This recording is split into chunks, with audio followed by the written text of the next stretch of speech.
All right, here we go. 3, 2, 1. I'm Bill Beutel. Before an anchorman comes to New York, he usually gets his experience by giving the news in places like Detroit, Denver, and San Francisco. Before Bill Beutel came to New York, he got experience by getting the news in places like Saigon, Belfast, and Biafra.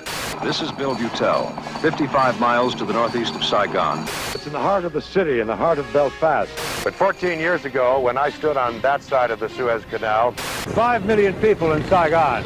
In all of Vietnam, 70 million. November 9th, 1989, the Berlin Wall came down. This is Bill Beutel, ABC News, doing his thing on the Isle of Wight, England. Hey, Bill Beutel, Eyewitness News! Oh, Mr. Beutel, we watch you at 6 o'clock every night. We watch you at 11 every night. We watch you at 6 and 11. Every night! And I started watching Bill Beutel when I was a little boy, but don't tell Bill that. Well, I grew up watching you, and I've kind of had a secret crush on you all these years. He was my first celebrity sighting. I just got to New York and I saw him, and I did the worst thing that you can do. I said, good luck and be well. He became synonymous with Channel 7. You think about Bill Beutel and putting on his trench coat and walking out the door. It was just a great sight around here. Bill was a star, and he knew he was a star. He was treated like a star, but he never really felt like a star. He felt like just another guy. Bill Beutel on Eyewitness News. Absolutely terrific. He was here, and then, of course, he went to Europe for a while. I think he was bureau chief in London for a time. And then he came back here. Then he and the Grimsby thing really took hold, and they were just absolutely dominant. Team 1 to announce. Stand by to take camera 3. The 6 o'clock report in color with Roger Grimsby, Bill Beutel, and the Eyewitness News team. They were the king anchors of the time. They were the guys who were the anchormen at a time when television news was growing and becoming the popular thing it became. Grimsby and I never set out to be funny. We never scripted any of the bon mot that came tumbling out of his mouth in particular. Liz and Dick getting back together. We're going to tell you how and why. I can't follow a lead like that. Roger had this image correctly of being somewhat acerbic and irascible and the bad boy. But Bill was the real anchor in many ways, in that he was solid. He was always there. He could always be counted on. I was there as kind of the censor. To say, oh, you really mean that, Roger, do you? Of course, he did mean it. That was why people watched. The show has really been doing well lately. That's true. That line I had on Bounton had to be a classic. Of course, working with you helps me look great. Roger, you're too kind. People, I'm going to be recognized. I suppose so. Bill Beutel! I watch you all the time. Thank you very much. Bill always remained himself. He didn't compete with anyone. He just was himself. He didn't have to compete. Working with Bill all these years, I'm absolutely convinced there's nothing to that old story about nice guys finishing last. Sometimes they finish second. People always ask me, what's Roger Grimsby really like? Brash and arrogant. No, not really. I'd do anything for Roger, except loan him money. Everything we did was like magical, and it would not have happened but for Bill.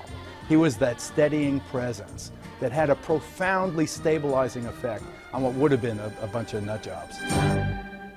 Welcome to Don Swy. One of the things I'm really proud of goes back to 1965.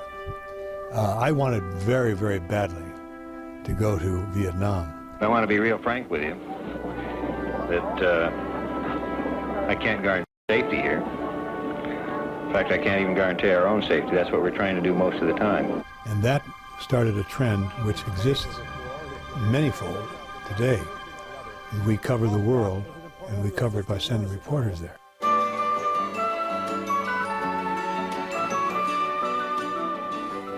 Thursday, January 16th, 1975. This is AM America from New York and Washington and California. Good morning, I'm Bill Beutel. Bill was one of the blocks of ABC News. He pioneered morning television.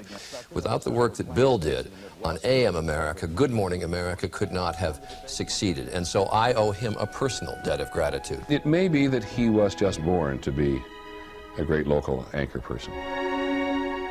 People will be surprised at how many different people in different communities in different parts of this city will be mourning Bill Beutel, because we all felt he told our story. Knowing the political scene and the New York scene in particular made him special. And he would always treat you fairly, sometimes maybe more fairly than you even deserved. Even when he had to ask you a difficult question, or a question in which there may be some kind of a suggested contradiction or something, he always had a real style about doing it. Do you think there might have been ways to accomplish your goals with a more gentle way of government? Maybe. I don't. And you always felt you were dealing with a gentleman. Bill Beutel was the gold standard of anchorman. He set the standard for what we are in this business. He didn't just show up and someone said, "You're going to read news today." He created a way of telling news that other people copy now. Great things about Beutel was when he did the news, when he delivered the news, he did it in such a way that even if it was tragic, he kind of softened the blow. We're in this crisis together, we'll pull out of it together. Why? Because we must. He would look into that camera with those eyes and that smile. And there's Bill Beutel wishing you good night and good luck and be well. Bill as an anchor was exactly that.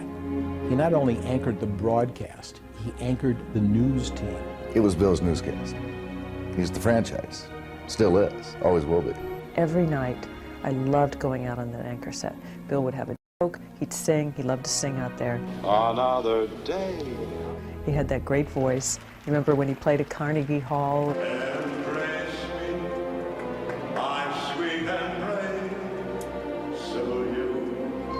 I think of his 4 children and a dare. He was a loving and wonderful father. That's one thing you must remember. He was very proud of his children. He loved his children, and a dare was very significant in his life. I think that Bill, at the end of the day, found the real love of his life in a dare. The last show for me with Bill, at that time I felt like things were never going to be the same. And it was really hard to say goodbye to what was really the end of an era. And I'll never forget just hearing him say, "Good luck and be well," that last time on the air. Thanks for everything. I'm Bill Beutel. Good luck, be well, good night. It was just one of those moments.